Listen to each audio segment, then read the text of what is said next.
Katulad ng maraming batang nagnais maging isang Regine Velasquez, marami munang sinalihan si Sara. Bata pa lang po ako, medyo mahilig po talaga akong umarte, ganun po. Tapos yun, pinag-audition po ako, nabawa ko sa mga iba't ibang channel, ganun po.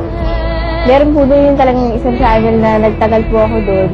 Pero hindi naman po ako masyadong napansin. Ayun po, audition ng audition.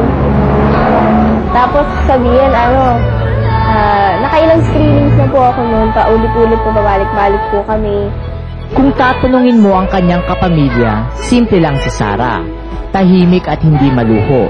Ngunit may isang bagay siyang gustong kolektahin. At ang bagay na ito ay natutunan niya mula sa kanyang idol na si Regine Velasquez.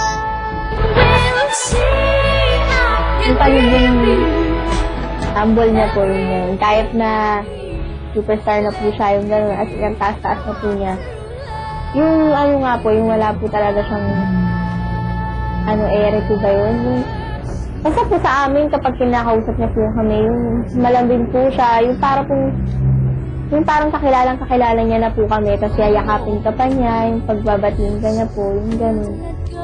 Bukod sa pag-drawing, mahilig din pala mag-alaga ng mga hayop si Sara. Isang ugali na namana niya mula sa kanyang tatay. Namahal ko po kasi yung mga aso po namin. Talaga? So paano ito nag-alaga? Yung dating po niya, ako po naglilinis. Salitan po kami magkakapatid yung paglilinis ng tayo niya. Yun po. Ngayon si daddy na.